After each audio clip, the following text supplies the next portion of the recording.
Mundo Despierto. Hola amigos, bienvenidos a mi canal. Yo soy Leonardo Coronado. Vamos a hablar sobre la tabla esmeralda o qué es la tabla esmeralda. Se dice que puede tener una antigüedad entre 1200 años a 1600 años. Se dibujó en el siglo XVII por un alemán llamado Heinrich Hartwig, y esa figura que ustedes están viendo es lo que aparentemente podría ser, ¿no? Como se descubrió. Se dice que tenía una roca verde o que era una esmeralda, lo que protegía todo esta leyenda. Todos estos escritos, que incluso no tienen un idioma oficial, pero se piensa y se dice que lo más seguro era que era fenicio y que a través de los tiempos se fue traduciendo a diferentes idiomas, especialmente el árabe, en donde se sacaron algunas traducciones siglos después. Esto es curioso porque habla de 13 conceptos, algo así como si fueran 13 cosas y no más, donde de allí el que descubra y el que analice bien esos conceptos y pueda, digamos, entenderlos, entonces prácticamente estaría llegando a un nivel muy alto. Eso es lo que dieran a entender. Y el primer concepto tiene que ver con que dice que esta es la verdad lejana de cualquier falsedad, y que en realidad esto nos demuestra muchas de las tendencias o de las influencias que ese pensamiento ha traído a diferentes conceptos y religiones, ¿no? En donde cada uno dice: esta es mi verdad, esta es la verdadera religión, no hay otra, los restos están equivocados, todo el resto es falso, etc.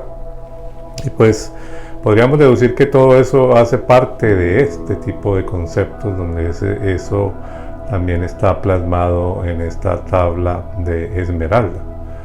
Lo segundo que habla es sobre, dice, lo que está abajo es similar a lo que está arriba. A través de esto, las maravillas de la obra del uno se procuran y perfeccionan.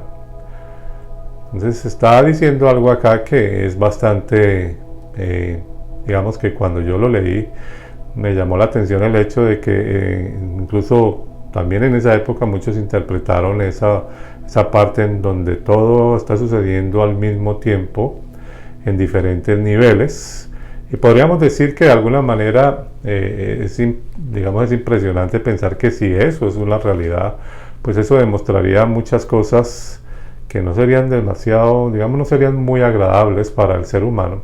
Y es que se dice que todo lo que está sucediendo abajo también sucede arriba, que como es arriba es abajo. Entonces lo de abajo lo podríamos interpretar como, por ejemplo, también el mundo, ¿no?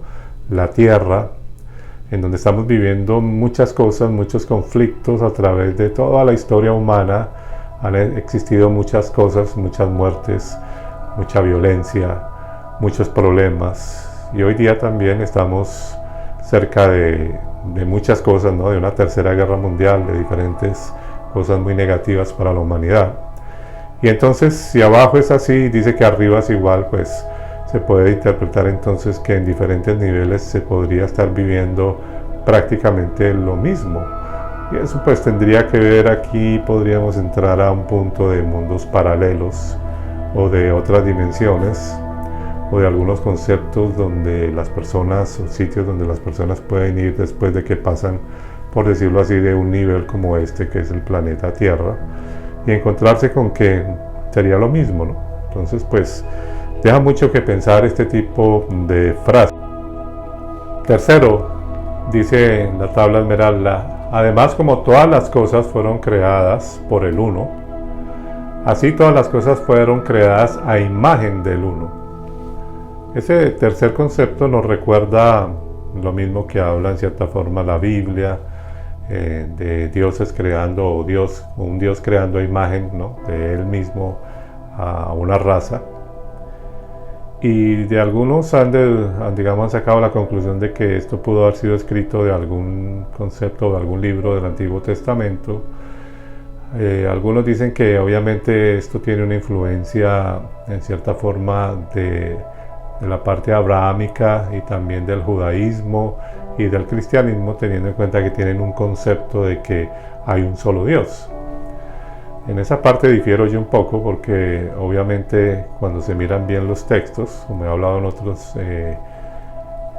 videos, es que la palabra Elohim habla de una pluralidad y que muchas de las frases completas donde dice hagamos al hombre, está hablando de una pluralidad, descendamos y confundamos, y toda esa conversación que se ven, digamos, en el libro de Génesis, en la primera parte, habla como de dioses, ¿no? Y hay algunos textos que confirman de que lo que realmente dice, y los dioses crearon esto y lo otro.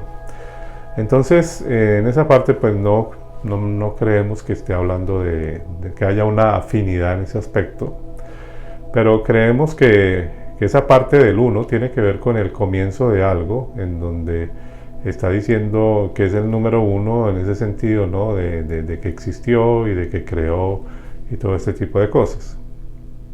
Siempre traerá una polémica, ¿no? Porque no se sabe cómo el uno fue creado, ¿no? Cómo existió, qué era el cero entonces para crear, por decirlo así, el uno.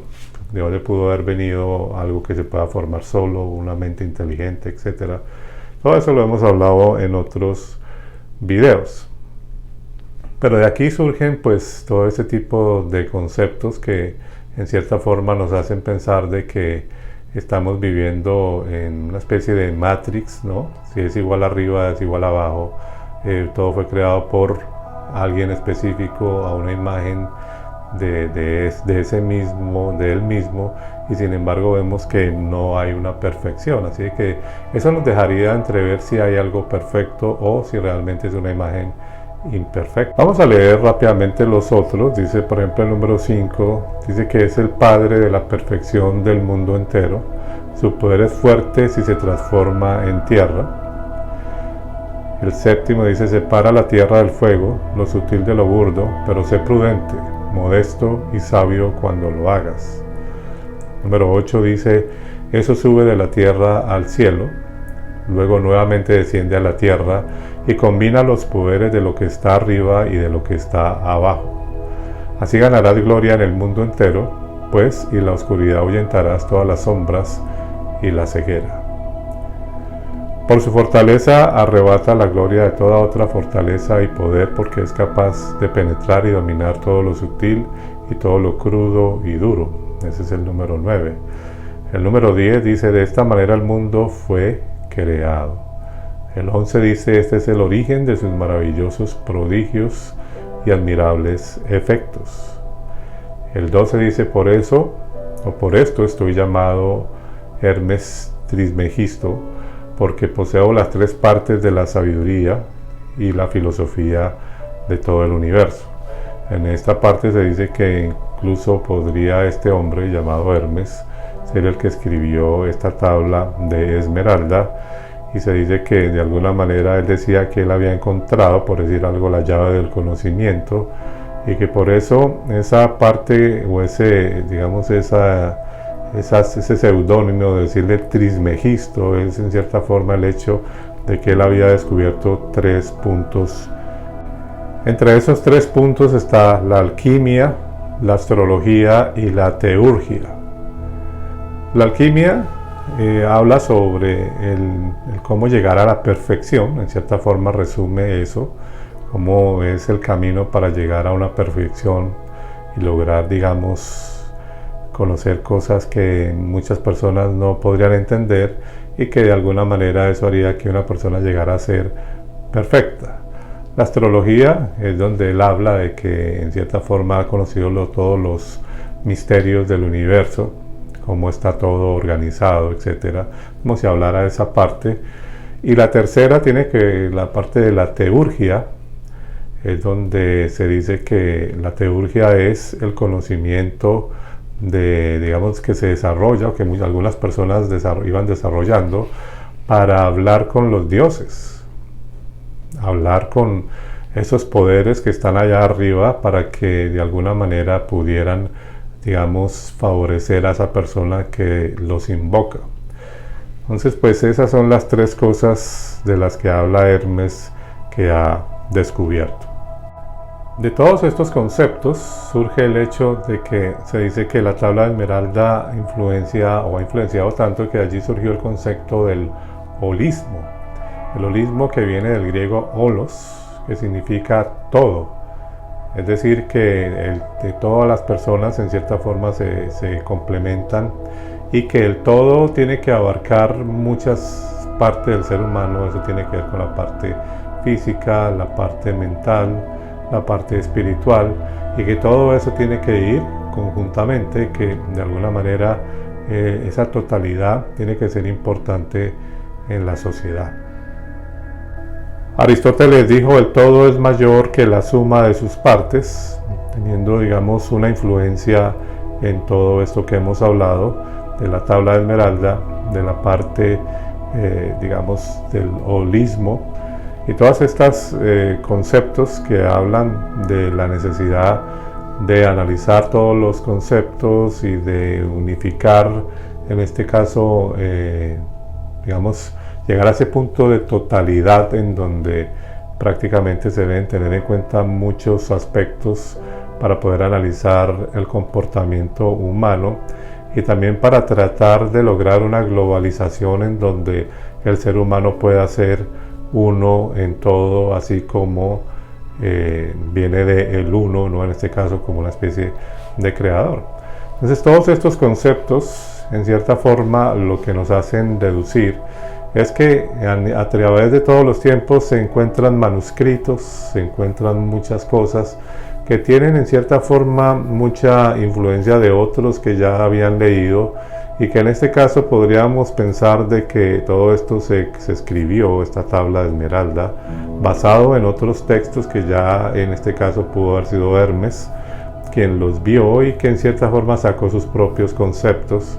Y entonces todo esto trae en cierta forma más confusión, o en cierta forma también afirma el hecho de que vivimos en una sociedad bastante posiblemente manipulada, y que si tenemos en cuenta todo esto, pues diríamos que se nos ha hecho pensar de que el ser humano es hecho a imagen de algo o de alguien, y se habla como si allí estuvieran las claves de, como si fuéramos, digamos, como si se viera eso perfecto, pero cuando uno mira la realidad de todo lo que pasa en el mundo, pues vemos que realmente, si eso fuese así, pues realmente ahí es una imperfección más que una perfección. Pero bueno, en fin, esos son conceptos de diferentes formas de pensamiento, de todos estos antiguos escritos o cosas que se han encontrado, que hacen que nazcan diferentes filosofías, religiones, conceptos, y que muchas veces cuando analizamos nos damos cuenta que casi la mayoría de corrientes de tipos de escritos como espirituales tienen una tendencia, digamos, muy similar, y en cierta forma hacen pensar como que hay algo grande, hay algo maravilloso y algo perfecto, pero cuando uno mira la realidad vemos que eso no se ve así, no se ve como que haya algo perfecto, que alguien esté realmente haciendo algo verdaderamente un buen trabajo en la tierra. Y creo que definitivamente somos nosotros los que tenemos que hacer este mundo mejor, ¿no? Lo que tenemos, lo que hay, tratar de hacerlo mejor y poder ser, digamos, llegar a una perfección no a través de creer que lo encontramos en ciertos escritos o en ciertas religiones o en ciertas filosofías, sino en realidad en nosotros mismos. Como siempre, les agradezco por ver este video. Yo soy Leonardo Coronado para Mundo Despierto, y no olvides, como siempre, suscribirte a nuestro canal de YouTube. Nos vemos en próximos videos.